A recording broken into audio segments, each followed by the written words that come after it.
ఏపీలో ఓ contractor MLA అయ్యారు. కాంట్రాక్టర్గా ఉన్నప్పుడు బుద్ధిగా తన పని తాను చేసుకుంటూ వెళ్లిన ఆయన ఎమ్మెల్యే అయిన తర్వాత వైట్ కాలర్ క్రైమ్స్ కు తెరతీసినట్లు టీడీపీ కూటమి నేతల్లో జోరుగా చర్చ జరుగుతుంది.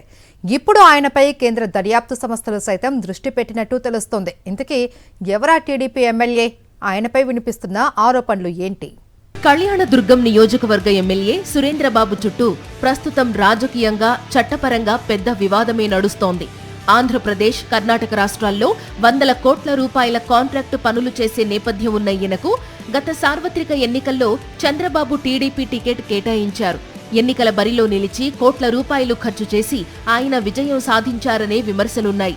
కాంట్రాక్టర్గా ఉన్న సమయంలో కేవలం తన వ్యాపార పనులకే పరిమితమైన సురేంద్రబాబు ఎమ్మెల్యే అయిన తరువాత మాత్రం తీవ్రమైన ఆరోపణలు ఎదుర్కొంటూ దారి తప్పినట్లు నియోజకవర్గంలో ప్రచారం సాగుతోంది. ప్రస్తుతం కళ్యాణదుర్గం టీడీపీ ఎమ్మెల్యే సురేంద్రబాబును ఈ స్టాంపుల కుంభకోణం వివాదం వెంటాడుతోంది.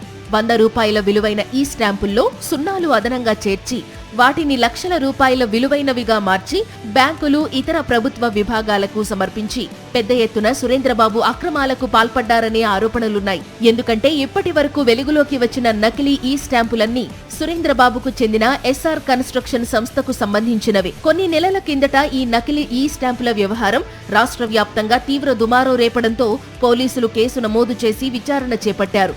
అయితే ఈ విచారణ కేవలం తూతూ మంత్రంగానే సాగిందనే విమర్శలున్నాయి. కళ్యాణదుర్గం నియోజకవర్గంలో ఎమ్మెల్యే సురేంద్రబాబుకు ముఖ్య అనుచరుడిగా పేరున్న మీసేవ బాబు అనే వ్యక్తిని మాత్రమే పోలీసులు అరెస్టు చేశారు. ఈ కేసులో పెద్దల పాత్ర లేదంటూ కళ్యాణదుర్గం పోలీసులు ప్రాథమికంగా తేల్చేశారు.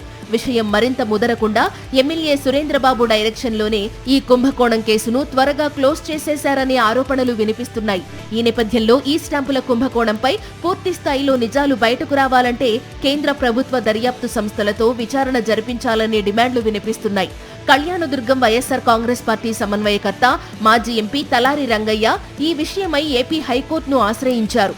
నియోజకవర్గంలో వెలుగు చూసిన ఈ భారీ స్టాంపుల కుంభకోణం వెనుక టీడీపీ ఎమ్మెల్యే అమిలినేని సురేంద్రబాబుతో పాటు ఇతర కీలక ప్రజాప్రతినిధుల ప్రమేయం కూడా ఉందని ఆయన బలంగా నమ్ముతున్నారు.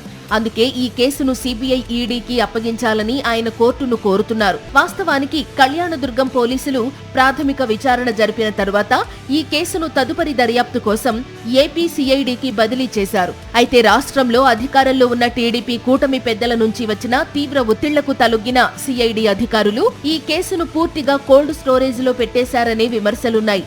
ఈ వ్యవహారంలో సుమారు 2500 కోట్ల రూపాయల మేర ఈ స్టాంపుల కుంభకోణం జరిగిందని, దీనిపై కఠిన చర్యలు తీసుకోవాలని కోరుతూ మాజీ ఎంపీ తలారి రంగయ్య కేంద్ర సంస్థ అయిన సీరియస్ ఫ్రాడ్ ఇన్వెస్టిగేషన్ ఆఫీస్కు కూడా ఫిర్యాదు చేశారు. ఈ ఫిర్యాదు ఆధారంగా పూర్తిస్థాయి విచారణ జరిపించాలని సీరియస్ ఫ్రాడ్ ఇన్వెస్టిగేషన్ ఆఫీస్ నుంచి స్పష్టమైన సమాచారం వచ్చినప్పటికీ ఏపీ డీజీపీ కార్యాలయం మాత్రం దానిని పట్టించుకోకుండా వదిలేసినట్లు తెలుస్తోంది. దీంతో మాజీ ఎంపీ తలారి రంగయ్య హైకోర్టులో పిల్ దాఖలు చేయాల్సి వచ్చింది. ఈ మొత్తం వ్యవహారంపై హైకోర్టు నుంచి ఎలాంటి ఆదేశాలు వస్తాయో అనే టెన్షన్ టీడీపీ కూటమి నేతల్లో మొదలైంది. మరిన్ని అప్డేట్స్ కోసం ఛానల్ ను సబ్స్క్రైబ్ చేయండి. నోటిఫికేషన్స్ కోసం బెల్ ఐకాన్ పై క్లిక్ చేయండి.